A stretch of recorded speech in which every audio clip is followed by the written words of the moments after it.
ನಮಸ್ಕಾರ ಸ್ನೇಹಿತರೆ, ಈ 3 ರಾಶಿಗೆ ಲಕ್ಷಾಧಿಪತಿ ಯೋಗ.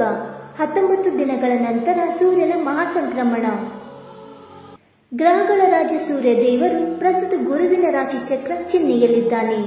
ಆದರೆ 19 ದಿನಗಳ ನಂತರ ಅಂದರೆ ಜೂನ್ 14ರ ರಾತ್ರಿ ಸೂರ್ಯ ದೇವರು ಬುಧ ರಾಶಿಯಿಂದ ಮಿಥುನ ರಾಶಿಯನ್ನು ಪ್ರವೇಶ ಮಾಡಲಿದ್ದಾನೆ. ಜ್ಯೋತಿಷ್ಯದಲ್ಲಿ ಸೂರ್ಯ ದೇವರ ರಾಶಿ ಚಕ್ರ ಚಿಹ್ನೆಯ ಬದಲಾವಣೆಯನ್ನು ಬಹಳ ಮುಖ್ಯವೆಂದು ಪರಿಗಣಿಸಲಾಗುತ್ತದೆ. ಸೂರ್ಯದೇವರು ರಾಶಿಯನ್ನು ಬದಲಾಯಿಸಿದಾಗ ಎಲ್ಲ ರಾಶಿ ಚಕ್ರ ಚಿಹ್ನೆಗಳ ಮೇಲೆ ಸ್ವಲ್ಪ ಪ್ರಭಾವ ಬೀರುತ್ತದೆ ಎಂದು ನಂಬಲಾಗಿದೆ. ಇದು ಅವರ ಮೇಲೆ ಧನಾತ್ಮಕ ಮತ್ತು ಋಣಾತ್ಮಕ ಪರಿಣಾಮಗಳನ್ನು ಸಹ ಹೊಂದಿದೆ. ಸೂರ್ಯದೇವನು ಮಿಥುನ ರಾಶಿಯಲ್ಲಿ 1 ತಿಂಗಳು ಇರುತ್ತಾನೆ.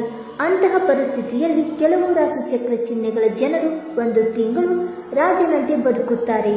ಹಾಗಾದರೆ ಆ ಅದೃಷ್ಟವಂತ ರಾಶಿಗಳು ಯಾವುವೆಂದು ತಿಳಿದುಕೊಳ್ಳೋಣ ಬನ್ನಿ ಸ್ನೇಹಿತರೆ. ಅದಕ್ಕೂ ಮುಂಚೆ ಯಾರೆಲ್ಲ ನಮ್ಮ ಚಾನಲ್ಗೆ ಸಬ್ಸ್ಕ್ರೈಬ್ ಮಾಡಿ ನೋಡ್ತಾ ಇದ್ದೀರಾ, ದಯವಿಟ್ಟು ನಮ್ಮ ಚಾನಲ್ಗೆ ಸಬ್ಸ್ಕ್ರೈಬ್ ಮಾಡ್ಕೊಳ್ಳಿ ಸ್ನೇಹಿತರೆ. ಹಾಗೆ ಪಕ್ಕದಲ್ಲಿರೋ ಬೆಲ್ ಐಕಾನ್ ಕೂಡ ಪ್ರೆಸ್ ಮಾಡಿ.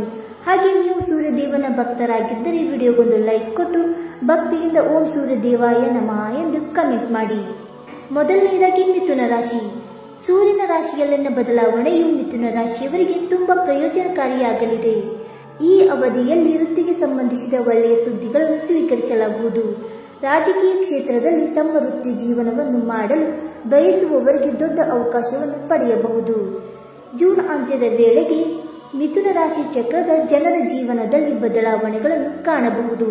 ಇದರೊಂದಿಗೆ ವೃತ್ತಿ ಜೀವನದಲ್ಲಿಯೂ ಹಠಾತ್ ಬದಲಾವಣೆಗಳು ಕಂಡುಬರುತ್ತವೆ. ಓದುತ್ತಿರುವವರು ಯಶಸ್ಸನ್ನು ಪಡೆಯಬಹುದು. ವ್ಯಾಪಾರದಲ್ಲಿ ಭಾರೀ ಏರಿಕೆ ಆಗಲಿದೆ. ಮದುವೆಯಾದವರ ಜೀವನದಲ್ಲಿ ಬದಲಾವಣೆಗಳಾಗುತ್ತವೆ. ನಿಮ್ಮ ಸಂಗಾತಿಯಿಂದ ನೀವು ಬೆಂಬಲವನ್ನು ಪಡೆಯುತ್ತೀರಿ. ಎರಡನೆಯದಾಗಿ ಸಿಂಹ ರಾಶಿ. ವೈದಿಕ ಜ್ಯೋತಿಷ್ಯದ ಪ್ರಕಾರ ಸಿಂಹ ರಾಶಿಯವರಿಗೆ ಸೂರ್ಯನ ಮಿಥುನ ರಾಶಿಯ ಪ್ರವೇಶವು ಅನೇಕ ರೀತಿಯಲ್ಲಿ ಪ್ರಯೋಜನಕಾರಿಯಾಗಿದೆ. ಸೂರ್ಯದೇವನ ಕೃಪೆಯಿಂದ ಸಮಾಜದಲ್ಲಿ ಗೌರವ ಹೆಚ್ಚಾಗುತ್ತದೆ. ಕುಟುಂಬ ಸದಸ್ಯರಿಂದ ನೀವು ಒಳ್ಳೆಯ ಸುದ್ದಿಗಳನ್ನು ಸಹ ಪಡೆಯಬಹುದು. ಕೆಲಸ ಮಾಡುವ ಜನರು ಕೆಲಸದ ಸ್ಥಳದಲ್ಲಿ ವಿವಿಧ ಜವಾಬ್ದಾರಿಗಳನ್ನು ಪಡೆಯಬಹುದು. ಈ ಜವಾಬ್ದಾರಿಯನ್ನು ನೀವು ಉತ್ತಮವಾಗಿ ನಿರ್ವಹಿಸುತ್ತೀರಿ. ನಿಮ್ಮ ಹಿರಿಯರಿಂದ ನೀವು ಬೆಂಬಲವನ್ನು ಪಡೆಯುತ್ತೀರಿ. ಜೂನ್ ಅಂತ್ಯದ ವೇಳೆಗೆ ಆದಾಯ ಹೆಚ್ಚಾಗುವ ಸಾಧ್ಯತೆ ಇದೆ. ಮನಸ್ಸು ಸಂತೋಷವಾಗಿ ಉಳಿಯುತ್ತದೆ. ಎಲ್ಲ ಆರೋಗ್ಯ ಸಮಸ್ಯೆಗಳು ದೂರವಾಗುತ್ತವೆ.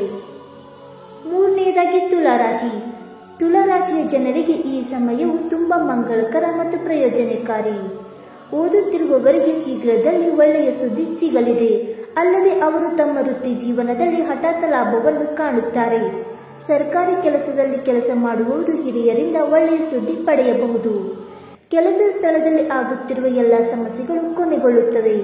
ವೈವಾಹಿಕ ಜೀವನದಲ್ಲಿ ಸಂತೋಷ ಇರುತ್ತದೆ. ಎಲ್ಲ ಆರೋಗ್ಯ ಸಮಸ್ಯೆಗಳು ಕೊನೆಗೊಳ್ಳುತ್ತವೆ. ಸ್ನೇಹಿತರೆ, ಈ ಮೇಲೆ ಹೇಳಿರುವ 3 ರಾಶಿಗಳಲ್ಲಿ ನಿಮ್ಮ ರಾಶಿ ಇದ್ದರೂ ಇಲ್ಲದಿದ್ದರೂ ಭಕ್ತಿಯಿಂದ ಓಂ ಸೂರ್ಯದೇವಾಯ ನಮಃ ಎಂದು ಕಮೆಂಟ್ ಮಾಡಿ ಸ್ನೇಹಿತರೆ. ಹಾಗೆ ವಿಡಿಯೋ ನೋಡಿದ್ದಕ್ಕಾಗಿ ಧನ್ಯವಾದಗಳು. Thank you so much.